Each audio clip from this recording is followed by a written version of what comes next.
किसान आंदोलन की तर्ज पर कर्मचारियों को लामबंद होकर पुरानी पेंशन बहाली, ठेका कर्मियों को पक्का करने, खाली पड़े पदों को भरने व सरकारी विभागों को निजीकरण की मुहिम से बचाने आदि की मांग को लेकर निर्णायक आंदोलन का निर्माण करना होगा।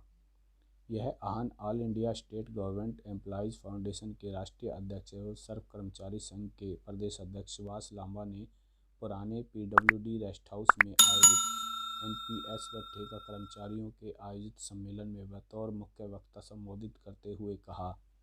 सम्मेलन की अध्यक्षता जिला प्रधान तैयब हुसैन ने की और संचालन जिला सचिव योगराज दीक्षित ने किया। सम्मेलन में Mewat model school employees welfare association के अध्यक्ष सतीश खटाना, महासचिव नासिर अहमद व वरिष्ठ उपाध्यक्ष विजेंद्र सिंह ने मेवात मॉडल स्कूल को शिक्षा विभाग में समायोजित करने के लिए सर्व कर्मचारी संघ हरियाणा के प्रदेश अध्यक्ष सुभाष लांबा का हार्दिक धन्यवाद किया और ठेका कर्मचारियों को पक्का करने व कोविड संक्रमण से अकाल मृत्यु का शिकार हुए कर्मचारियों के आश्रितों को नौकरी देने की मांग की। सम्मेलन में आंदोलन के अगले यहाँ हमारे 18 विभागों के लगभग 22 यूनियनों के सैकड़ों की तादाद में जो प्रतिनिधि हैं उन्होंने भाग लिया है। आज रैली नहीं थी, सम्मेलन था कार्यकर्ताओं का, पदाधिकारियों का, वो आए हैं और एक स्वर में उन्होंने ये ऐलान किया है कि 26 नवंबर को जो किसानों के प्रदर्शन है, हम ये जो बॉर्डर हमारा यहाँ साथ लगता है राजस्थान बॉर्डर सुनेडा, वहाँ भी हमारे कर्मचारी जाएंगे और पूरे प्रदेश में भी हम प्रदर्शन करेंगे और इस एकता को और मजबूत करेंगे। और ये भी हमने प्रस्ताव पारित किया है कि जब तक ये मांगों का समाधान नहीं होगा, हम निश्चित तौर से इस आंदोलन को निर्णायक आंदोलन तक ले जाने के पूरी ताकत हम लगाएंगे। ये सर्व कर्मचारी संघ हरियाणा के प्रदेश व्यापी आह्वान के तहत पुरानी पेंशन बहाली और ठेका प्रथा समाप्त, ठेका कर्मचारियों की रेगुलाइजेशन को लेकर के एक कन्वेंशन का आयोजन किया गया है और इस कन्वेंशन में हमने सरकार से ये आग्रह किया है कि पुरानी पेंशन जो बहाली की मांग है अत्यंत जायज़ है, क्योंकि देश की सेना के ऊपर और माननीय के ऊपर वो पेंशन स्कीम पुरानी लागू है। तो अगर इतनी ख़राब होती तो उनके ऊपर लागू निश्चित तौर से नहीं होती। वो बढ़िया है तो हमारी क्यों बंद कर दी। इसलिए पुरानी पेंशन बहाल हो और जब तक बहाल ना हो, केंद्र सरकार की तर्ज पे जो सरकार का अंशदान है 10% से बढ़ा करके 14% किया जाए। और सरकार ने जो एनपीएस का कर्मचारी रिटायर हो रहा है उसका मेडिकल भत्ता रोक दिया है और जो मेडिकल बिलों की प्रतिपूर्ति करते थे वो भी बंद कर दिया है। तो इसलिए हम ये कह रहे हैं कि इसमें हमें कोई संशोधन मंजूर नहीं जब तक ये पुरानी पेंशन की बहाली नहीं होगी, जब तक निश्चित तौर से आंदोलन जारी रहेगा। दूसरा, रेगुलाइजेशन का सवाल है। ये पहली सरकार है बीजेपी जजपा की सरकार जिसने वायदा तो किया था और जजपा ने भी वायदा किया था पुरानी पेंशन बहाल करेंगे, कच्चों को पक्का करेंगे। हम माननीय दुष्यंत चौटाला जी से जब मिले तो उन्होंने कहा कि मेरी तो 20% भी सरकार नहीं है। एक तरफ सरे लेते हैं कि हमने जो आरक्षण है प्राइवेट सेक्टर में उसको लागू करने का मेरा वायदा था, मैंने पूरा किया। जब आप उसको पूरा करने का दावा करते हो तो इसका मतलब सरकार में आपकी पूरी चलती है।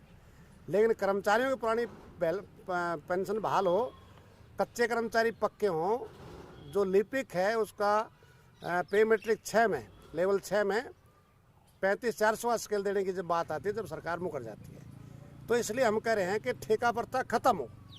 ये बिचौलिया है। आप किसानों के सरकार के बीच में आड़तियों को बिचौलिया बोलते थे, तो ये ठेकेदार भी बिचौलिया हैं, ये रिश्तेदार नहीं है। तो सरकार जो कौशल विकास निगम लिमिटेड कंपनी बना करके ये दावा कर रही है कि हमने ठेका प्रथा खत्म कर दी, हमारा ऐसा मानना है कि ठेका प्रथा को परमानेंट कर दिया और वो शेयर पर आधारित कंपनी है। उस तरीके की कारपोरेशन वो नहीं है, शेयर होल्डर होंगे। अब ये ठेकेदार यहाँ से फारिग होंगे तो शेयर खरीद करके उससे हिस्सेदार बन जाएंगे। समस्या का समाधान तो नहीं हुआ। जब 10 अप्रैल 2006 माननीय सर्वोच्च न्यायालय का डिसीजन है, उमादेवी बनाम कर्नाटका सरकार का, वो सर्वोच्च न्यायालय का फैसला, जो कॉन्स्टिट्यूशन बेंच का फैसला, यानी कि कानून है कि जब काम रेगुलर प्रकृति का है तो ठेका कर्मचारी नहीं होंगे, कॉन्ट्रैक्ट पर नहीं होंगे। लेकिन यह 10-10 साल से कॉन्ट्रैक्ट पर कर्मचारी है और उस फैसले के विपरीत है ये निगम बनाना भी सरकार का। इसलिए हम ये करें ठेका खत्म हो, डायरेक्ट निगमों के विभागों के रोल पर कर्मचारी आएँ और जब तक रेगुलेशन की पॉलिसी नहीं बनती समान काम समान वेतन और नौकरी की सुरक्षा उनकी प्रदान की जाए, ये बात हम कह रहे हैं। तीसरा हम ये कह रहे हैं कि राष्ट्रीय मुद्रीकरण पाइपलाइन योजना, मतलब शब्द तो ऐसा है कि आप कई दिन में समझ में आता ये कि असली इसमें क्या निकल कर कहता है। जैसे शुगर कोटेड गोली नहीं होती है, थोड़ा सा ऊपर मिठास होता जाते जब घुलती है तो पता चलता है। परिसंपत्तियों को बेचने के लिए ये मुद्रीकरण पाइपलाइन योजना है, तो इसका भी हम विरोध कर रहे हैं। हम ये कह रहे हैं कि प्रदेश में 12 लाख नौकरी होनी चाहिए और लगभग हमारे पास 4 लाख कच्चे पक्के को मिला करके है, 8 लाख नौकरी खाली पड़ी हुई हैं। बेरोजगारों को रोजगार 8 लाख को दिया जा सकता है और जनता को बेहतर सुविधाएं दी जा सकती हैं। आप राइट टू सर्विस एक्ट तो लागू करते हो, दूसरी तरफ हमारे पास स्टाफ ही नहीं है। बिजली में अगर देखेंगे कि हमारे पास स्टाफ नहीं है, लोडिंग अनलोडिंग के लिए क्रेन नहीं है, कंज्यूमर की बिजली ठीक करने के लिए हमारे पास हाइड्रोइलेक्ट्रिसिटी तक नहीं है। राइट टू सर्विस एक्ट लागू करने की बात करते हो। इसलिए इन पदों को भरा जाए और जनता को बेहतर सुविधाएं दी जाएं, ये मांग कर रहे हैं।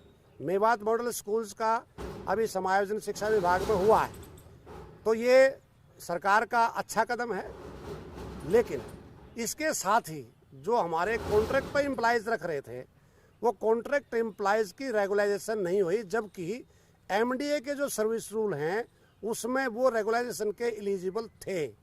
इसलिए नहीं हुई कि एक तरीके से माननीय मुख्यमंत्री जी की घोषणा होगी, एमडीए ने पूरी तरीके से काम बंद कर दिया, उधर से स्टार्ट नहीं हो, बीच में लटक गए। इसलिए हम कह रहे हैं उनकी सेवाओं को रेगुलर किया जाए। एक्स ग्रेशिया के केस हैं, अब जब सरकार के विभाग में समायोजन हो गया तो एक्स ग्रेशिया एम्प्लॉयमेंट पॉलिसी उनके ऊपर लागू होती है, उनको रोजगार दिया जाए।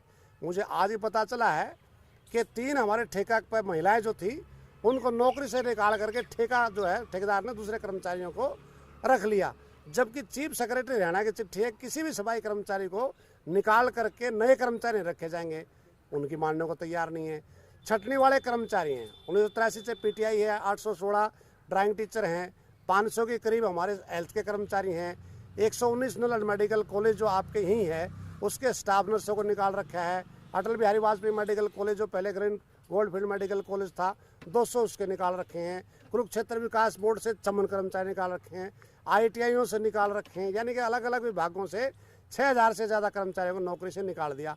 एक तरफ आप कह रहे हो कि कोविड काल में प्राइवेट सेक्टर नौकरी से निकाला, दूसरी तरफ आप खुद नौकरी से निकाल रहे हो, तो इसके खिलाफ हम कह रहे हैं कि फौरी तौर से वापस इसका लिया जाए।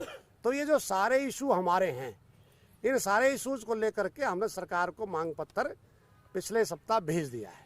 हम इंतजार करेंगे सरकार उस पर क्या रिएक्शन लेती है। अगर सरकार का रिएक्शन कोई सकारात्मक नहीं होता है, इस पर कोई ठोस कार्रवाई अमल में नहीं ला जाती है, तो निश्चित तौर से 12 दिसंबर को पूरे प्रदेश में कर्मचारी जिला मुख्यालयों पर हल्ला बोल प्रदर्शन करेगा और फिर उसकी समीक्षा के बाद हम जिस प्रकार से किसान मोर्चे पर हैं, इस प्रकार से ही कर्मचारी भी सरकार के खिलाफ निर्णायक आंदोलन की घोषणा